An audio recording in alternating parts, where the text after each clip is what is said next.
오늘은 마태복음 22장 41절에서 46절을 보겠습니다. 그리스도와 다윗의 자손.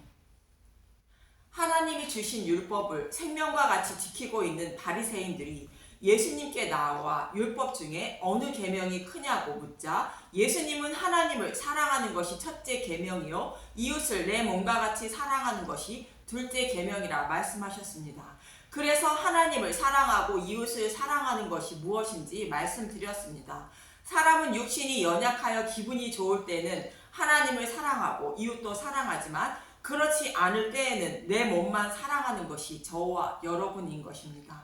그렇지만 예수님은 아버지께 십자가에서 죽기까지 복종하며 아버지를 사랑하셨고 이웃인 저와 여러분을 내 몸과 같이 사랑하셔서 우리의 모든 죄를 대속해 주셨습니다. 그래서 하나님을 사랑하고 이웃을 내 몸과 같이 사랑하신 분은 예수님이시므로 그분이 내 안에 계실 때 하나님을 사랑하고 이웃을 사랑하는 자로 여겨주신다고 말씀드렸습니다. 그렇다고 해서 저와 여러분이 해야 할 일이 없는 것이 아니라 한 영혼의 생명을 살리는 것이 무엇인지 생각하여 말도 하고 행동도 해야 한다고 말씀드렸습니다. 이렇게 사두개인과 바리새인들의 질문에 답하시고 이번에는 바리새인들에게 예수님이 묻습니다. 본문 41절에서 42절을 보면 마태복음 22장 41절 그리스도와 다윗의 자손 바리새인들이 모였을 때에 예수께서 그들에게 물으시되 마태복음 22장 42절 너희는 그리스도에 대하여 어떻게 생각하느냐 누구의 자손이냐 대답하되 다윗의 자손이니이다. 예수님이 이렇게 물으시는 것은 바리새인들이 메시아 오심을 소망하며 살았지만 두 번째 사망인 지옥불의 고통에서 생명의 부활로 이끌어 주시기 위하여 오실 메시아를 기다리지 않고 다윗 왕처럼 모든 나라를 굴복시켜 전쟁이 그치고 평화롭게 살아가게 하실 육적인 메시아를 기다리고 있었던 것입니다. 우리로 말하면 잘 먹고 잘 살고 나를 부유하고 평안하게 해주실 나의 종이나 심부름꾼으로 오실 예수님을 찾고 있는 모습과 같은 것입니다. 누가복음 12장 4절에서 5절을 보면 누가복음 12장 4절 내가 내 친구 너희에게 말하노니 내 몸을 죽이고 그 후에 능히 더 못하는 자들을 두려워하지 말라. 누가복음 12장 5절 마땅히 두려워할 자를 내가 너희에게 보이리니 곧 죽은 후에 또한 지옥에 던져 넣는 권세 있는 그를 두려워하라. 내가 참으로 너희에게 이르노니 그를 두려워하라. 사람의 육신은 누구나 죽음을 이르게 되지만 그 후에 지옥불에 던져 넣으실 하나님을 두려워하라는 것으로 이 땅에서의 삶을 평안하게 하기 위하여 오신 예수님이 아니라 지옥불에서 건져주시기 위하여 오신 예수님이라는 것입니다. 다시 말하면 성경이 약속하고 있는 메시아는 육적인 메시아가 아닌 지옥불에서 건져주시기 위하여 오실 영적인 메시아라는 것입니다. 그런데 유대인들은 육적인 평안을 주기 위하여 오실 메시아를 기다리고 있다는 것으로 예수님은 그들의 메시아관을 책망하시며 회개하고 예수님을 영접하길 원하시고 있는 것입니다. 성경에서 메시아가 오셔도 이분이 메시아인지 아무도 알지 못한다고 말하고 있습니다. 먼저 요한복음 1장 5절과 11절을 보겠습니다. 요한복음 1장 5절 빛이 어둠에 비치되 어둠이 깨닫지 못하더라. 요한복음 1장 11절 자기 땅에 오며 자기 백성이 영접하지 아니하였으나 빛은 빛이신 예수님을 말하고 어둠은 이스라엘 백성을 말하는데 복음을 모르는 이 땅에 살아가는 모든 사람을 말합니다. 그런데 이스라엘 백성들은 메시아가 오실 것임을 기다리고 있었고 기다리던 메시아가 오셨는데 예수님이 메시아임을 알아보지 못하고 영접하지도 않았다는 것입니다. 구약에서는 예수님이 오셔도 메시아임을 알지 못하고 말하고 있는데 이사야 53장 1절에서 3절을 봅니다. 이사야 53장 1절 우리가 전한 것을 누가 믿었느냐 여호와의 팔이 누구에게 나타났느냐. 메시아인 예수님이 오시지만 영접하지 않고 배척당하실 것을 말하는 것으로 여호와의 팔은 자신의 아들을 십자가에 내어주신 복음의 말씀을 말하며 이 복음을 전해도 믿지 않는다는 것입니다. 이사야 53장 2절 그는 주 앞에서 자라나기를 연한 순 같고 마른 땅에서 나온 뿌리 같아서 고운 모양도 없고 풍채도 없은즉 우리가 보기에 흠모할 만한 아름다운 것이 없도다. 이사야 53장 3절 그는 멸시를 받아 사람들에게 버림을 받았으며 강도를 많이 겪었으며 질고를 아는 자라. 마치 사람들이 그에게서 얼굴을 가리는 것 같이 멸시를 당하였고 우리도 그를 귀히 여기지 아니하였도다.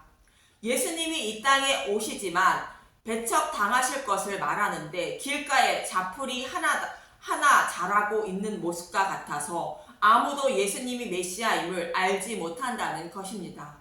그래서 예수님은 버림을 받고 멸시를 당하여 십자가에 달리게 되는데 우리도 그를 귀히 여기지 아니했다는 것으로 택하신 하나님 백성인 제자들도 예수님이 약속하신 메시아임을 알지 못하고 선지자의 한 사람으로 여긴다는 것입니다. 이처럼 약속하신 메시아가 오시지만 아무도 그가 메시아임을 알지 못한다고 성경은 말하고 있습니다. 사람은 누구나 자신의 만족과 평안함을 찾기 때문에 그것을 만족시켜 주지 못하는 신은 배척하기 때문인 것입니다. 그렇지만 다윗은 그렇지 않았다고 예수님은 말씀하시고 있습니다. 본문 43절에서 46절을 보겠습니다. 마태복음 22장 43절 이르시되 그러면 다윗이 성령에 감동되어 어찌 그리스도를 주라 칭하여 말하되. 마태복음 22장 44절 주께서 내 주께 이르시되 내가 내 원수를 내 발 아래에 둘 때까지 내 우편에 앉아 있으라 하셨도다 하였느냐. 마태복음 22장 45절 다윗이 그리스도를 주라 칭하였은즉 어찌 그의 자손이 되겠느냐 하시니. 마태복음 22장 46절 한마디도 능히 대답할 자가 없고 그날부터 감히 그에게 묻는 자도 없더라. 바리새인들과 같이 다윗도 자신의 후손으로 메시아가 오실 것을 믿고 소망하며 살았는데 다윗은 육적인 메시아가 아닌 영적인 메시아가 오셔서 우리의 모든 죄를 대속해 주시고 죽으시고 부활하여 만왕의 왕이 되시고 자신을 생명으로 부활케 하실 것을 믿고 그분을 나의 주라 칭했다는 것입니다. 예수님이 인용하신 다윗의 시편인 시편 110편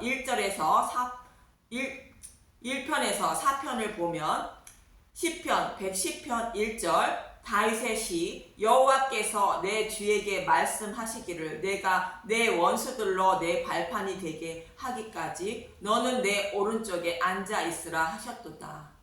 예수님이 죽으시고 부활하여 하나님 우편에 앉으시고 만왕의 왕이 되시는 모습을 다윗은 믿고 있는 것으로 그분이 내 주라고 다윗은 고백하고 있는 것입니다. 이 말씀을 베드로는 사도행전 2장 34절에서 38절에 이렇게 설명해 주고 있습니다. 사도행전 2장 34절 다윗은 하늘에 올라가지 못하였으나 친히 말하여 이르되 주께서 내 주에게 말씀하시기를. 사도행전 2장 35절 내가 내 원수로 내 발등상이 되게 하기까지 너는 내 우편에 앉아 있으라 하셨도다 하였으니. 다윗은 예수님이 십자가에서 원수인 사단의 머리를 밟고 죽으시고 부활하여 하나님 우편에 앉아 천하 만국을 다스린다는 것을 믿었다는 것입니다. 다윗은 이처럼 두 번째 죽음인 지옥의 고통을 면하게 하시기 위하여 오실 메시아임을 알고 있었는데 다윗과 다르게 유대인들은 육적인 메시아가 오실 것으로 믿고 있어서 예수님을 십자가에 못 박았다는 것입니다. 사도행전 2장 36절 그런즉 이스라엘 온 집은 확실히 알지니 너희가 십자가에 못 박은 이 예수를 하나님이 주와 그리스도가 되게 하셨느니라 하니라. 사도행전 2장 37절 그들이 이 말을 듣고 마음에 찔려 베드로와 다른 사도들에게 물어 이르되 형제들아 우리가 어찌할꼬 하거늘. 사도행전 2장 38절 베드로가 이르되 너희가 회개하여 각각 예수 그리스도의 이름으로 세례를 받고 제사함을 받으라. 그리하면 성령의 설물을 받으리라. 베드로의 말을 듣고 백성들은 자신들의 메시아 간이 곧 믿음이 잘못되었음을 깨닫게 된 것입니다. 그래서 백성들은 마음에 찔려 어찌할꼬 했다는 것이며 베드로는 회개하고 예수님을 믿어야 한다고 말하는 것입니다. 이처럼 예수님이 약속하신 메시아임을 알지 못하고 있는 바리새인들에게 회개하고 복음을 믿어야 곧 예수님을 믿어야 한다고 말씀하고 있는 것입니다. 저와 여러분도 동일하게 육적인 문제를 해결받고 자신을 만족시켜 주길 원하는 마음으로 예수님을 믿고 있다면 예수님을 십자가에 못 박은 바리새인들과 동일함을 잊지 마시고 회개하고 두 번째 죽음인 지옥의 고통에서 건져 달라고 구해야 하는 것입니다. 시편 110편 2절 여호와께서 시온에서부터 주의 권능의 규를 내보내시리니 주는 원수들 중에서 다스리소서. 시온은 다윗 시대의 예루살렘을 말하며 권능의 규는 왕으로 오시는 예수님을 말하는 것으로 자신의 백성의 죄를 대속하시기 위하여 만왕의 왕으로 오실 예수님이 예루살렘에 임하실 것을 말합니다. 시편 110편 3절 주의 권능의 날에 주의 백성이 거룩한 옷을 입고 즐거이 헌신하니 새벽 이슬 같은 주의 청년들이 주께 나오는도다. 주의 권능의 날은 사탄의 머리를 밟은 십자가에서 대속하시는 날을 말하는데 복음의 시대를 말하며 그 날에는 하나님의 백성들이 거룩한 옷인 믿음의 옷을 입고 예수님을 따를 것을 말합니다. 이 메시아 언약은 절대 변하지 않는 여호와 하나님이 자신의 이름을 걸고 맹세하신 것이라 반드시 이루신다는 것입니다. 시편 110편 4절 여호와는 맹세하고 변하지 아니하시니라. 이르기를 너는 멜기세덱의 서열을 따라 영원한 제사장이라 하셨도다. 멜기세덱은 아브라함이 포로로 잡혀간 조카 롯을 구원해 올 때에 떡과 포도주로 아브라함을 축복한 예수님을 말합니다. 조카 롯이 포로에 잡혀간 것은 하나님 백성이 사탄의 포로에 잡혀간 것을 모형한 것으로 사탄의 포로에 있는 자신의 백성을 멜기세덱인 예수님이 구원해 주신다는 의미를 담고 있는 것입니다. 여기서 멜기세덱의 서열을 따라 영원한 제사장이라는 것은 아브라함에게 나타나신 멜기세덱이 하나님이 정하신 때가 되면 떡과 포도주로 우리를 사탄의 포로에서 구원하시기 위하여 오신다는 것입니다. 이 말씀대로 때가 이름에 예수님은 육신의 몸을 입고 오셔서 사탄의 포로에 있는 저와 여러분에게 십자가를 통하여 떡과 포도주를 주셔서 포로에서 해방시켜 주신 것입니다. 떡과 포도주는 예수님의 살갑이인 복음의 말씀을 말하며 이 복음의 말씀을 먹고 아브라함이 멜기세덱에게 11조를 드린 것처럼 저와 여러분도 예수님께 11조를 믿음을 드려야 사탄의 포로에서 해방되는 것입니다. 마치 다윗이 예수님이 자신의 지옥불의 고통에서 구원하신 만왕의 왕임을 믿고 주라 칭한 것처럼 예수님은 나의 주님입니다 라고 입으로 고백해야 하는 것입니다. 성경에서는 메시아가 다윗의 후손으로 오신다고 약속하고 있습니다. 그렇다고 예수님은 육적인 다윗의 씨를 받아 오신 것이 아닙니다. 그래서 다윗은 예수님을 내 주라 칭한 것이며 성경은 분명 처녀의 몸을 빌려 성령으로 잉태하여 오셨다고 말합니다. 마태복음 1장 19절에서 21절을 보면 마태복음 1장 19절 그의 남편 요셉은 의로운 사람이라 그를 드러내지 아니하고 가만히 끊고자 하여 마태복음 1장 20절 이 일을 생각할 때 주의 사자가 현몽하여 이르되 다윗의 자손 요셉아 내 아내 마리아 데려오기를 무서워하지 말라 그에게 잉태된 자는 성령으로 된 것이라. 마태복음 1장 21절 아들을 낳으리니 이름을 예수라 하라 이는 그가 자기 백성을 그들의 죄에서 구원할 자이심이라 하니라. 처녀가 임신하면 율법에 의해 돌로 쳐 죽임을 당하는데 마리아는 성령으로 잉태되었으며 그 아이가 자신의 백성을 죄에서 구원할 메시아인 예수라 말하고 있는 것입니다. 이 말씀은 다윗의 씨로 태어난 것이 아니라는 것이며 사람의 씨로 태어나면 죄가 있는 자이므로 대속제물이 되지 못해 성령으로 잉태하여 죄가 없는 제물로 예수님을 보내주시는 것입니다. 이 말씀처럼 구약에서도 메시아는 처녀의 몸을 통하여 오실 것임을 말하고 있는데 이사야 7장 10절에서 14절을 보겠습니다. 아람왕 르신과 북이스라엘 왕이 동맹하여 예루살렘을 포위하였고 그때 유다왕 아하스는 뇌물을 주고 아하스 왕에게 구원을 청하는데 이사야 7장 10절 임마누엘의 징절 여호와께서 또 아하스에게 말씀하여 이르시되 이사야 7장 11절 너는 내 하나님 여호와께 한 징조를 구하되 깊은 데에서든지 높은 데에서든지 구하라 하시니 하나님은 다윗에게 다윗의 왕위를 견고하게 하신다고 약속하신 것을 잊지 말고 그 왕위를 지켜달라고 구하라는 것입니다. 예루살렘이 멸망하지 않아야 다윗에게 하신 언약의 말씀을 지킬 수 있는 것이 아니냐며 자신들을 보호해달라고 간절히 징조를 구하라는 것입니다. 그런데 이사야 7장 12절 아하스가 이르되 나는 구하지 아니하겠나이다. 나는 여호와를 시험하지 아니하겠나이다 한지라. 아하스가 이런 말을 하는 것은 이미 아스르의 구원을 청한 것입니다.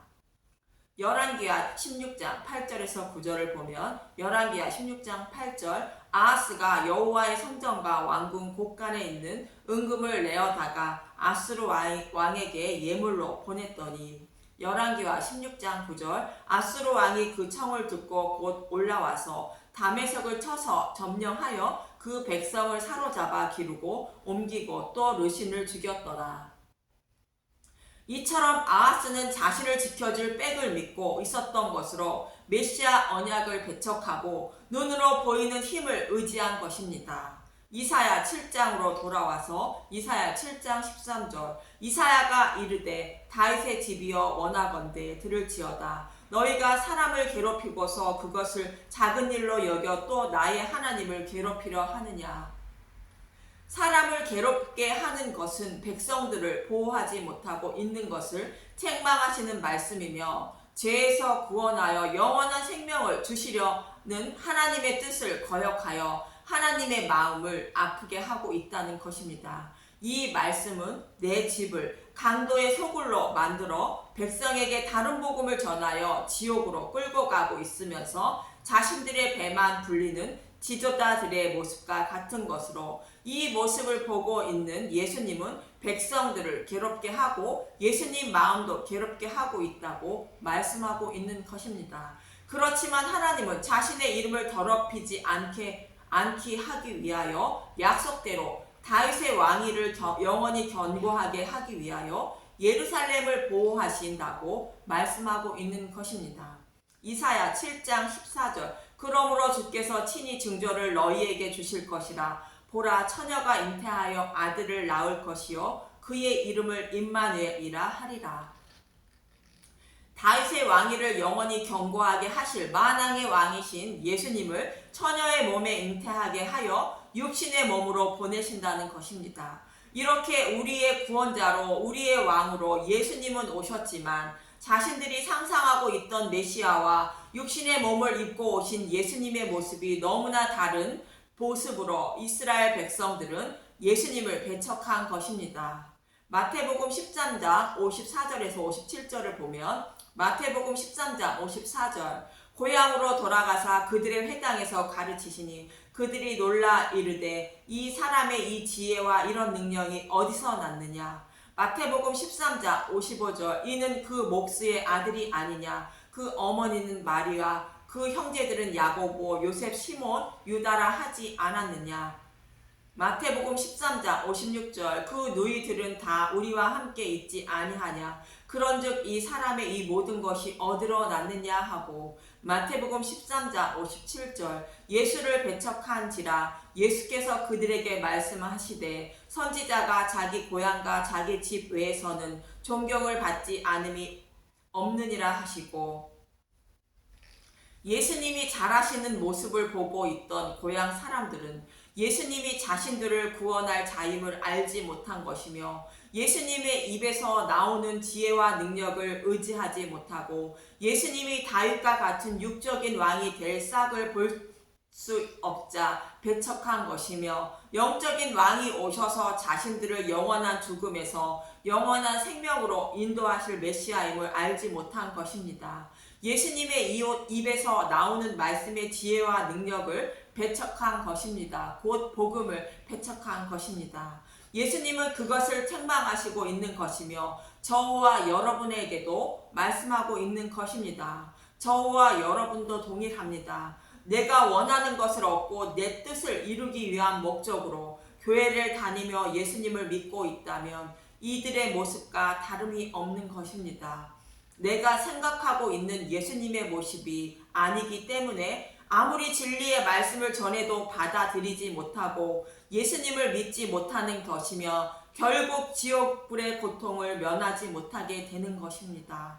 예수님을 믿는 목적은 오직 두 번째 죽음인 영원한 지옥불의 고통에서 영원한 생명으로 인도해 주실 예수님임을 믿는 것이어야 하며 그분이 정말 살아계신 하나님인지 또 나의 죄를 대신하여 십자가에서 대속해 주셨는지 그것을 알 때에 예수님을 믿게 되고 영원한 생명을 얻게 되는 것입니다. 그래서 늘 누르기 없는 복음의 말씀인 예수님에 대하여 말씀하고 있는 이야기를 들어야 하며 성경의 말씀을 보아야 하는 것입니다.